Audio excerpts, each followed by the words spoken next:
축복합니다. 내일부터 이제 인도네시아 선교에 떠나게 됩니다. 6월 30일부터 7월 10일까지 인도네시아 단기 선교를 진행하게 되는데 여러분들의 기도가 많이 필요합니다. 보내는 선교사로 이 자리에 있는 여러분들이 내심 걱정이 되기도 하는데 다음 주에도 이 자리는 없겠지만 여러분들이 이 자리에서 예배의 자리를 지키시면서 하나님의 은혜를 누리리라 생각합니다. 함께 기도 중에 만나는 저희 하이청년공동체 되기를 축복합니다. 오늘은 바디메오의 두 번째 외침이라는 제목으로 하나님 말씀 나누려고 합니다. 여러분, 마가복음 대부분의 사건들 첫 문장에 보면 예수님께서 가시는 지명을 정확하게 짚어줍니다. 그들이 여리고에 이르렀더니, 그리고 예수님은 여리고에서 나가시는 길임을 오늘 본문에서 말씀해주고 있습니다. 오늘 어디라고요, 여러분? 지명이 여리고입니다. 복음서에서 주목해야 할 점이 하나 있다면 여러분, 지명입니다. 지금 어디에 계시는지 주목해 보는 거예요. 왜 중요하냐? 일단 예수님이 거기 계셨기 때문에 중요합니다. 지명을 항상 어떤 사건 앞에 기록하는 것은 저에게는 이렇게 해석이 됩니다. 여러분, 역사적인 사실성을 이야기하는 것도 물론 중요하겠지만 예수님의 모든 발걸음은 여기서도 저기서도 사랑과 회복이 필요한 이들에게 이끄시는 사랑의 발걸음이었다는 사실입니다. 그곳이 예수님께서 사랑을 보이시는 곳이었어요. 지명이 나오는 것은 항상 예수님이 그곳에서 사랑을 보이시고 빛으로 비추시는 곳이었습니다. 그래서 예수님의 발걸음을 우리가 성경을 읽다 보면, 잘 따라가다 보면 그 발걸음의 흔적이 있는 곳에는 항상 그곳에 미래와 희망이 있었고 또 치유와 회복이 있었습니다. 그래서 우리가 그 지명이 딱 들려지면 바로 생각해야 돼요. 이곳에서 예수님의 역사가 일어나겠구나 하면서 읽어나가는 거예요. 여러분, 근데 예수님의 발걸음과는 반대로 사단의 발걸음은 어떻습니까? 사단의 발걸음은 우는 사자와 같이 우리의 영혼을 어둠으로 잠식시키고자 삼키려 하는 죽음의 발걸음입니다. 그러나 우리 예수님의 발걸음은 생명이자 사랑의 발걸음이셨습니다. 그래서 어느 지방에 이르렀다, 예수께서 갈릴리에 이르시니, 예수께서 예루살렘에 이르시니, 예수께서 여리고에 이르시니, 여러분, 이 지명에 이르렀다는 말씀을 보면 우리는 바로 느껴야 합니다. 이곳에서 예수님의 뜻이 곧 실현되는구나.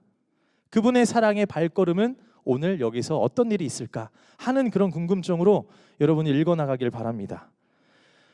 그리고 그 발걸음, 더 나아가 예수님의 발걸음이 우리에게도, 오늘 이 자리에 있는 우리에게도, 나에게도 오셨음을 믿으시길 바랍니다.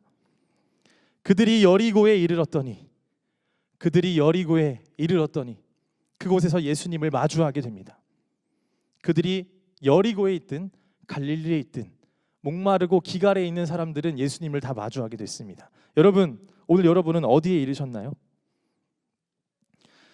여러분은 어디에 지금 이르셨는지 궁금합니다. 삶의 자리에서 어디에 이르러서 계신가요? 많이 외로운 자리는 아니신가요? 홀로 있다고 생각하는 자리에 이르진 않았나요? 사람들과는 많이 있으나 나답지 못하게 매여 있는 삶 가운데 있는 그 지점에 이른 사람은 없나요? 또는 여러 가지 선택을 해야 되는 상황 속에 있나요? 그리고 내 힘으로는 선택할 수 없는 정말 지치고 무거운 발걸음을 걷고 계신 분들 계신가요, 여러분? 오늘 한 가지 권면합니다. 오늘 말씀을 통해 우리에게 오셨고 그리고 그동안 우리와 같이 걸으셨던 예수님의 발걸음을 잊지 마시길 바랍니다. 그리고 그분에게 물으시고 또 예수님에게 들으시고 물으시며 회복하는 우리 여러분 되시길 주님의 이름으로 축복합니다. 그리고 우리와 함께 하시는 예수님을 여러분이 정말로 믿으신다면 예수님, 나와 함께 해주세요. 이런 기도 말고 이런 기도가 있었으면 좋겠어요. 예수님의 발걸음에 맞추게 해주세요. 저도 걸어가게 해주세요. 예수님 가는 길에. 항상 우리는 나와 함께 달라고 떼쓰거든요. 근데 한 번쯤은 이런 기도 드렸으면 좋겠어요. 예수님이 걷는 그 발걸음에 저도 동행하게 해달라고, 따라가게 해달라고, 그 발걸음 따라 나도 생명 살리고 예수님이 보여준 사랑을 실천하는 그러한 발걸음 되게 해달라고, 이러한 고백이 있기를 바랍니다. 오늘 그 사랑의 은혜가 여러분들 가운데 있기를 주님의 이름으로 축복하며 오늘 본문의 말씀을 이어서 나누도록 하겠습니다. 오늘 예수님의 발걸음은 여리고라는 장소였습니다.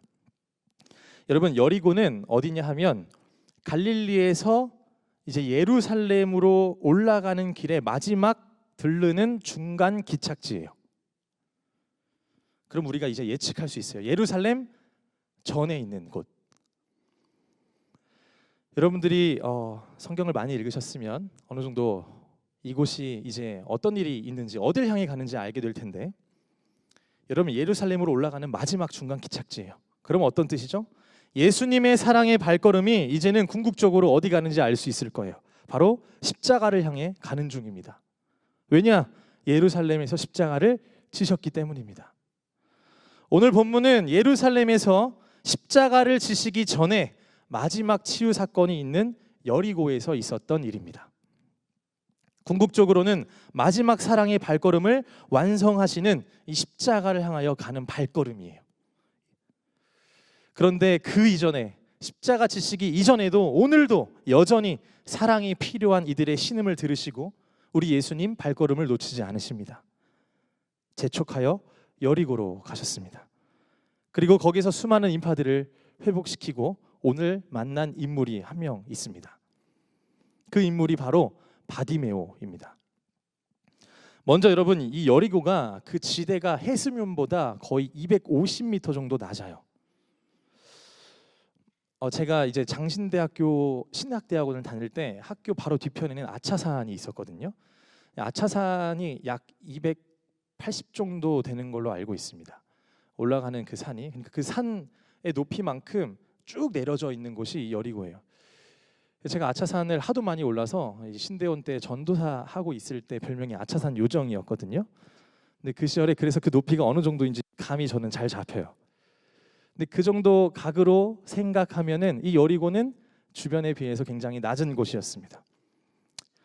이스라엘에서 가장 낮은 성읍인데, 근데 그 가장 낮은 성읍에서도 오늘 본문 52절을 보니까 어디에 있었냐?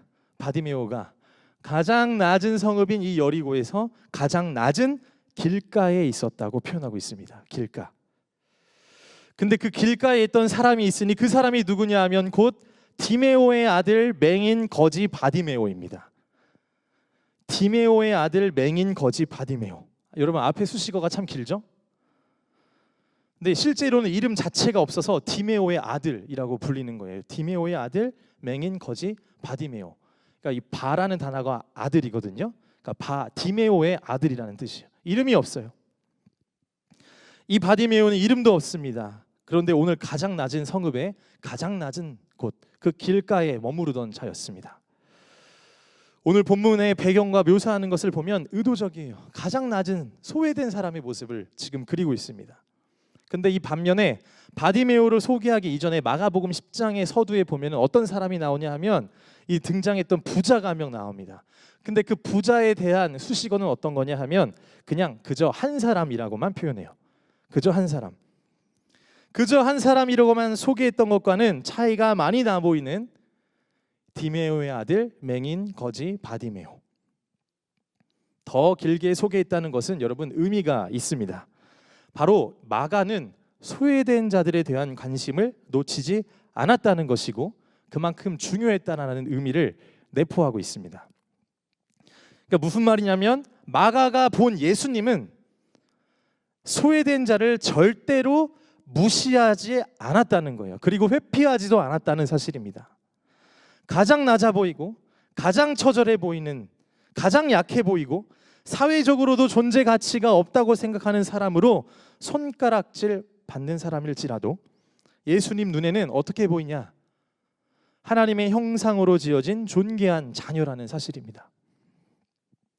여러분, 복음서에서 중요한 키워드가 뭐냐 하면 약자들과 소외된 자들을 절대 놓치지 않는다는 사실이에요. 그냥 지나치지 않습니다. 왜냐하면 예수님이 그들을 위해 오셨기 때문입니다. 예수님의 눈길은 소외된 자들을 향한 눈길이었고 발걸음이셨습니다. 우리 또한 예수님을 따르는 교회라면, 제자라면, 자녀라면 그러한 시선을 망각하지 않고 살아가야 합니다. 우리는 내 안에 내가 너무 커서 우리 예수님의 시선이 들어올 자리가 없어요. 종종 지적으로는 예수님이 어떤 분이신지는 알겠는데 예수님의 시선을 가져가고 싶진 않은 거예요. 내 안에 내가 너무 커요. 그래서 여러분, 옛날 노래 중에 이런 노래가 있어요. 조성모의 가시나무라는 노래 아시나요? 어떤 노래냐 하면, 내 속엔 내가 너무도 많아서 당신의 쉴 곳 없네. 이 노래 아시나요, 여러분? 아, 네. 세대 차이가 좀 나는 것 같네요. 80년대생이랑 지금 90년대 초반생들은 지금 다 알고 있는데 말을 못한 거예요. 지금 부끄러워서. 알고 있을 텐데. 네, 저도 초등학교 때 불렀습니다. 네. 그 가사가 이런 거예요. 내 속엔 내가 너무도 많아서 당신은 쉴 곳 없네. 근데 이 노래를 찾아보니까 이 노래가 원래 찬양이었대요. CCM으로 만들었던 찬양이래요. 우리의 눈 안에, 우리의 마음 안에 예수님의 시선이 담기길 간절히 소망합니다. 우리 안에 내가 너무 커서 예수님을 밀어내는 시선이 아니라 예수님을 받아들이고 그분의 눈으로 바라볼 수 있는 믿음의 눈이 우리 가운데 있길 주님의 이름으로 축복합니다. 오늘 바디메오는 길가에 앉아 구걸을 하다가 나사렛 예수께서 지나간다는 소문을 듣습니다. 일단 들어요. 수많은 군중들의 소리가 있었겠지만 마음을 먹습니다. 예수님이 지나가신다고? 큰 소리로 이렇게 외치죠. 다윗의 자손 예수여, 나를 불쌍히 여기소서 라고 외쳤습니다. 여러분, 얼마나 크게 소리 질렀겠습니까? 왜냐하면 지금 시각 장애가 있기 때문에 보지 못하는 상황에서 청각이 집중해서 그분의 반응을 듣고자 하는데, 그렇게 소리치는데 들리는 소리는 수많은 군중의 소리인 거예요. 수많은 사람들이 조용히 하라는 꾸짖음의 소리밖에 들리지가 않습니다. 그러나 여러분, 여기서부터가 중요한데요. 그러나 그 모든 중단과 방해와 장애물을 인지하면서도 바디메오는 어떻게 하냐? 한 번 더 외칩니다. 다윗의 자손 예수님, 저를 불쌍히 여기소서. 이게 오늘 바디메오의 두 번째 외침입니다, 여러분. 저도 본문을 읽으면서 바디메오가 한 번 외치는 것은 그냥 믿져야 본전이지 라는 생각으로, 그 마음으로 외치지 않았을까 생각해 봤습니다.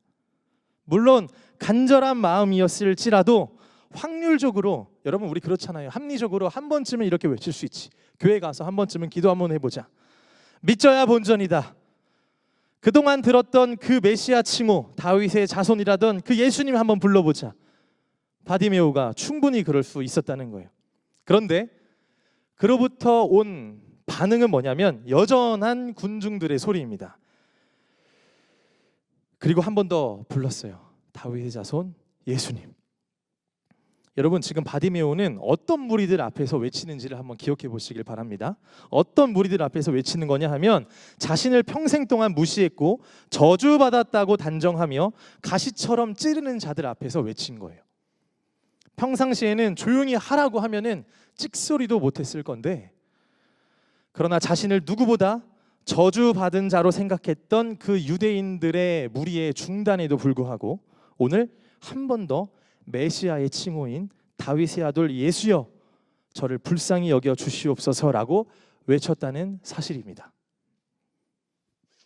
여러분, 저는 이 두 번째 외침이 어떻게 해석되냐 하면 믿져야 본전이지 하는 그 믿음의 외침이 아니라 이 고백은 믿음의 외침이요 간절한 선포라고 해석이 되어졌습니다.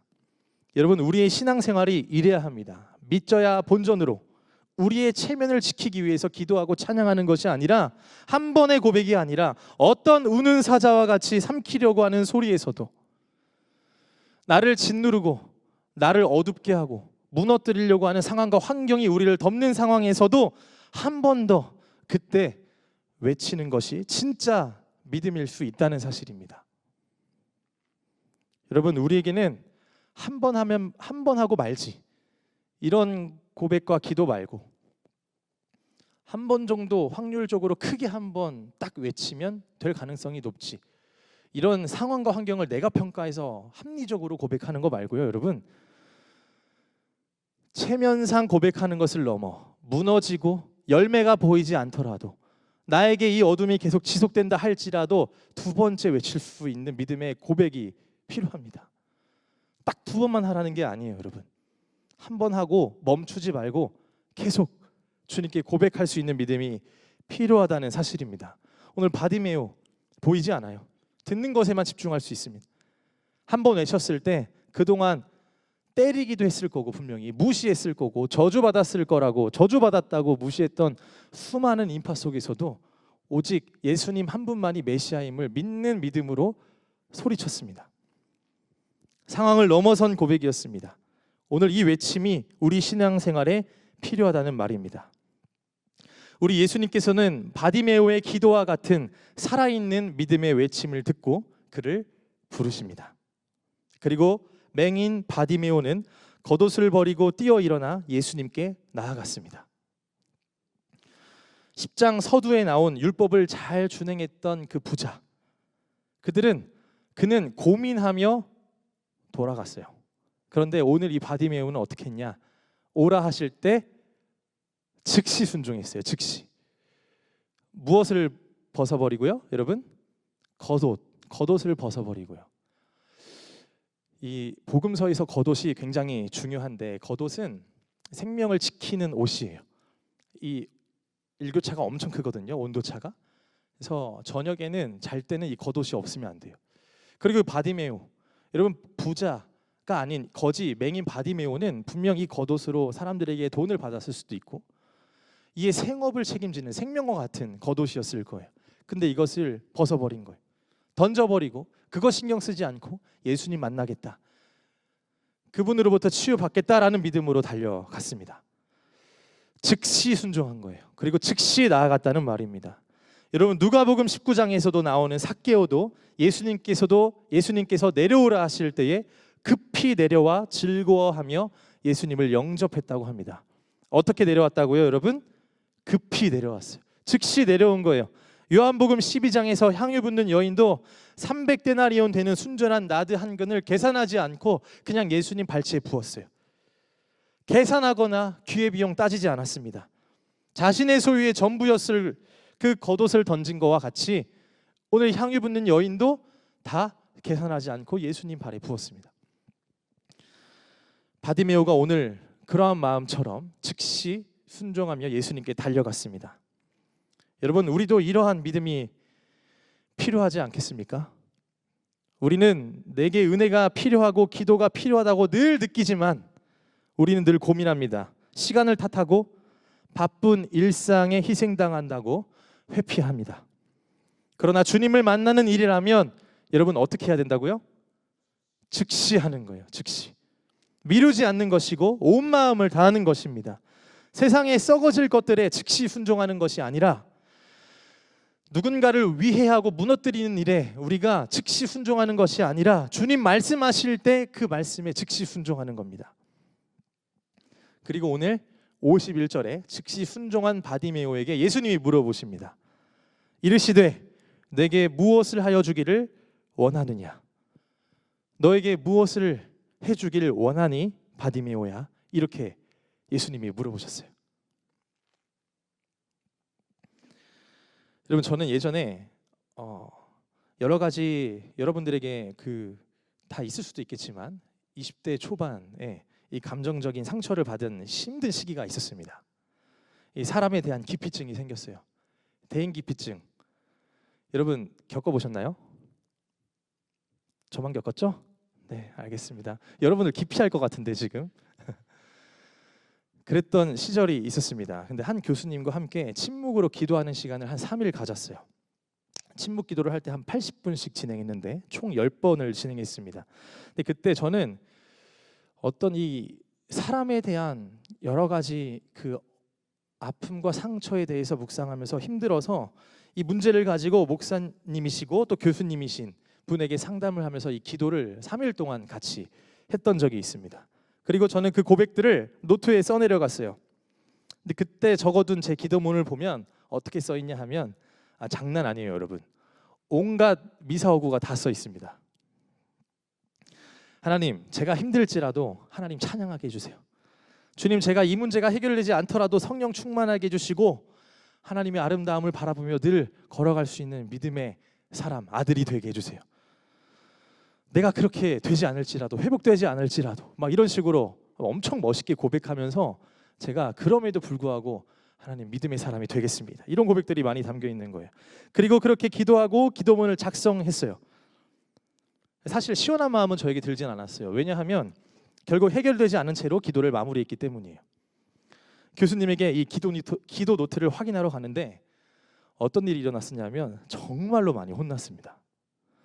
원래 그 교수님이 혼을 안 내요. 그냥 조용한 분이시고 강의할 때나 그럴 때 이제 항상 똑같은 말을 반복하시는 분이에요. 사실은 이렇게 얘기하면서. 그러니까 제가 세워본 적도 있는데 설교하실 때 사실은이라는 말을 한 23번 정도 하셨거든요. 진짜 사실이 뭔지 모르겠어요. 이제 설교 끝나면.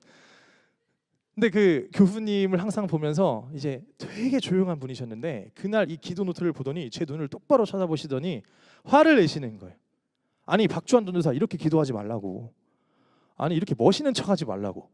아니 기도에 온갖 미사오구가 다 적혀있네. 아니 이거 회복되지 않으면 성령 충만 못해. 이거 회복되지 않으면 찬양 멋있게 담담하게 부르지 못해. 아니 이거 회복되지도 않고 자꾸 회피하면서 뭔가를 하려고 하네. 이거 자꾸 회피하는 패배의식 같다고 저를 혼내셨어요. 저는 그때 어떤 생각이 들었냐면 정말 진짜 망치로 한 대 맞은 느낌이었는데 하나님을 작게 보는 저의 모습을 보게 되었습니다. 그리고 솔직하지 않은 모습을 제가 본 것 같아요. 그러니까 남들에게도 솔직하지 못하고 하나님에게도 솔직하지 못한 모습. 너무 힘든 거예요. 그 뒤로 그 교수님에게 배운 후에 제 기도가 바뀌었어요. 여러분, 아픈 곳이 있으면 아픈 곳을 정확하게 말했어요. 하나님, 오늘 자존심이 좀 상하네요. 하나님, 오늘은 진짜 제가 이런 마음이 좀 드는 것 같습니다. 하나님, 오늘은 제가 너무 힘들어서 앞도 뒤도 옆을 못 볼 것 같아요. 여러분, 솔직하고 내 모습을 회피하거나 가장하여 이야기하지 않고 있는 그대로 말하기 시작한 거예요. 오늘 여러분들에게 하나님께서 물어보십니다. 바디메오에게 물어봤던 것처럼 내가 무엇을 원하느냐.